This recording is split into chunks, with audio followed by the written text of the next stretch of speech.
Bagaimana seharusnya Anda menyentuhnya saat berpelukan agar dia ingin mengulanginya lagi dan lagi? Kebanyakan pria menganggap pelukan hanyalah gerakan otomatis, sesuatu yang singkat, tanpa kedalaman atau konsekuensi nyata. Tetapi dalam praktiknya, tubuh manusia tidak menafsirkan sentuhan sesederhana itu. Kenyataannya adalah ada perbedaan yang jelas antara pelukan mekanis dan pelukan yang menghasilkan pengalaman emosional yang lebih bermakna. Dan perbedaan itu bukan terletak pada kata-kata indah atau kekuatan berlebihan, tetapi pada detail kecil yang diproses otak secara tidak sadar. Ketika pelukan terjadi, bukan hanya kontak fisik.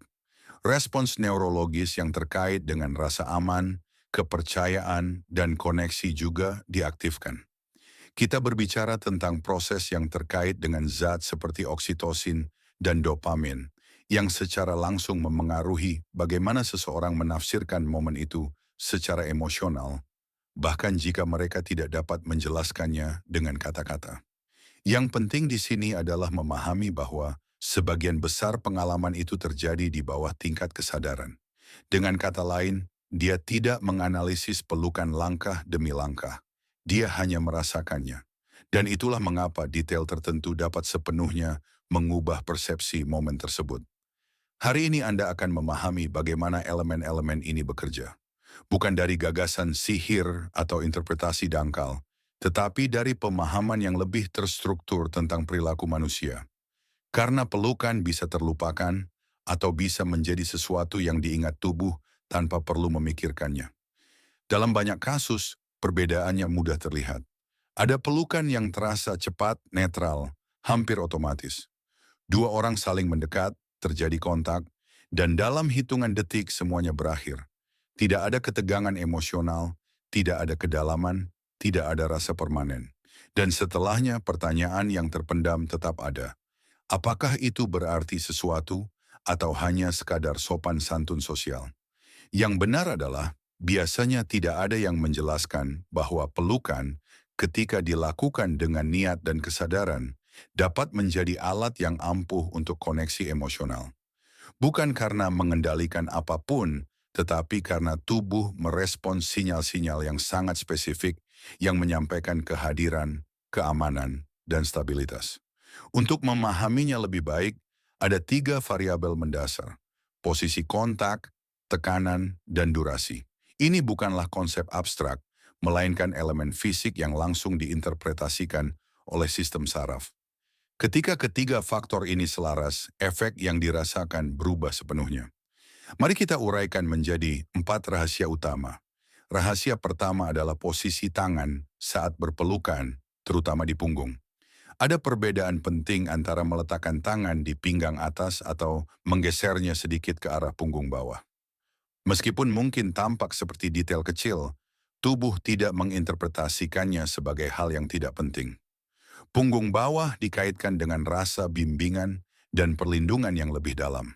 Dan ini adalah area di mana kontak dirasakan lebih menyeluruh, lebih kuat, dan lebih stabil. Dari perspektif evolusi, jenis kontak ini telah lama dikaitkan dengan gagasan perlindungan. Bukan sebagai konsep romantis, tetapi sebagai sinyal arah dan keamanan di lingkungan yang tidak dikenal. Itulah mengapa sistem saraf cenderung merespons dengan rasa tenang yang lebih besar ketika kontak terjadi di sana.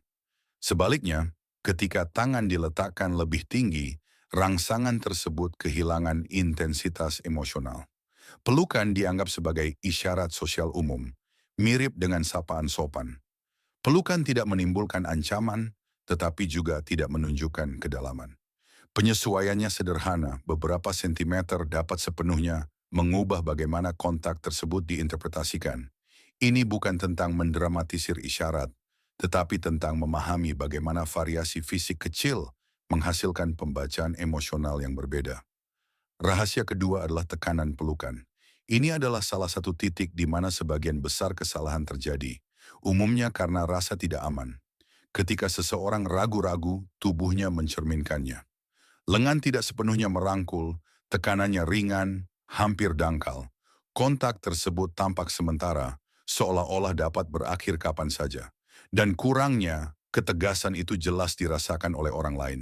Sistem saraf manusia sangat sensitif terhadap sinyal keamanan tubuh. Sistem saraf tidak menganalisis niat verbal. Ia menginterpretasikan konsistensi fisik. Pelukan yang lemah mengkomunikasikan ketidakpastian, meskipun niat emosionalnya baik. Sebaliknya, tekanan yang tegas dan stabil menyampaikan kehadiran. Ini bukan berarti paksaan berlebihan atau ketidaknyamanan, melainkan kontak yang lengkap, sadar, dan berkelanjutan. Ini adalah perbedaan antara menyentuh dan hadir sepenuhnya. Ketika tubuh berpelukan dengan jelas, tanpa keraguan atau gangguan internal, pengalaman itu berubah. Pelukan berhenti terasa seperti isyarat sesaat dan menjadi dirasakan sebagai ruang yang aman. Dalam hal psikologi keterikatan, ini dikaitkan dengan perasaan perlindungan emosional. Inilah kondisi di mana sistem saraf mengurangi kewaspadaan karena menafsirkan bahwa tidak ada risiko di lingkungan tersebut. Kuncinya di sini bukanlah untuk meningkatkan kontak, tetapi untuk menghilangkan keraguan dalam gerakan. Pelukan yang aman tidak bertujuan untuk mengesankan. Ia hanya mengkomunikasikan stabilitas. Rahasia ketiga adalah durasi. Ini adalah elemen yang paling diremehkan, tetapi juga salah satu yang paling penting.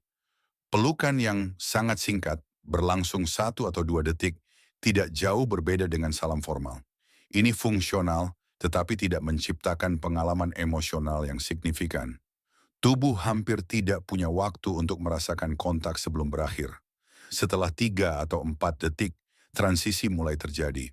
Sistem saraf mulai mengenali bahwa kontak ini bukan hanya sosial, tetapi sesuatu yang sedikit lebih dalam. Namun titik balik sebenarnya terjadi antara 5 dan 7 detik.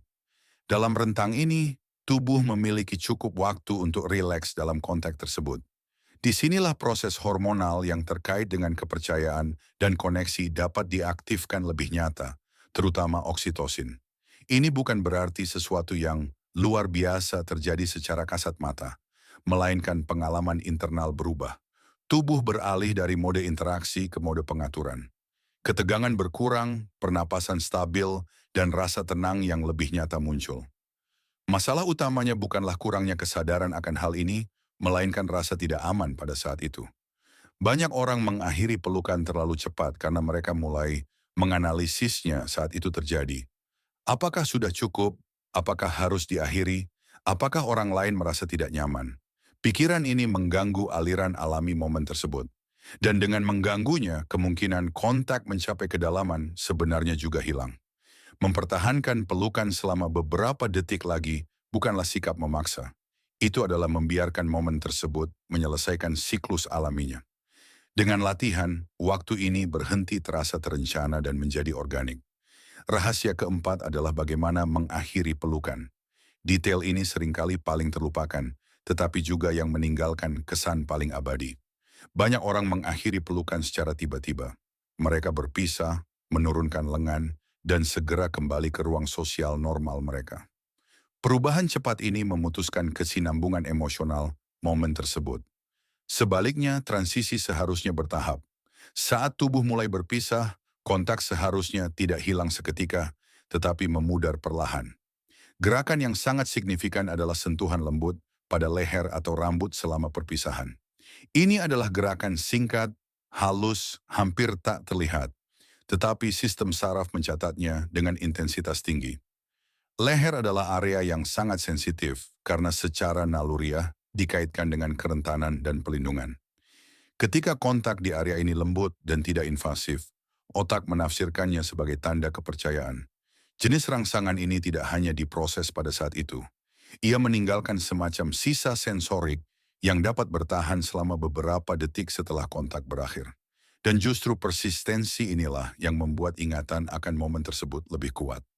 Dalam psikologi perilaku, ini berkaitan dengan kecenderungan otak untuk mencari pengulangan pengalaman yang menghasilkan kesejahteraan. Bukan melalui penalaran sadar, tetapi melalui asosiasi emosional. Ketika akhir pelukan lembut, sadar, dan bertahap, otak tidak mencatatnya sebagai pemutusan, tetapi sebagai transisi yang menyenangkan. Dan itu mengubah cara memori disimpan. Pada akhirnya, yang terpenting bukanlah satu gerakan terisolasi, tetapi jumlah dari semua detail ini yang bekerja bersama.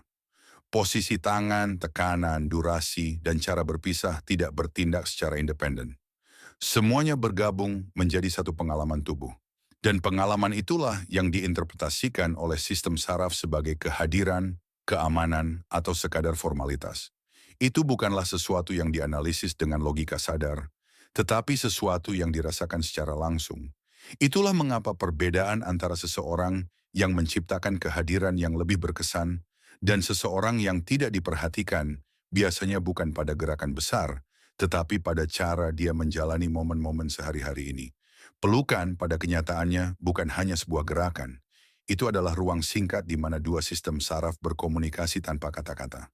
Dan ketika ruang itu ditangani secara sadar, itu dapat sepenuhnya mengubah kualitas koneksi yang dirasakan. Kunci utamanya sederhana. Ini bukan tentang memaksakan sesuatu, tetapi tentang hadir dalam setiap tindakan. Karena tidak ada detail teknis yang akan berfungsi dengan sendirinya jika tidak ada perhatian tulus di balik sentuhan tersebut.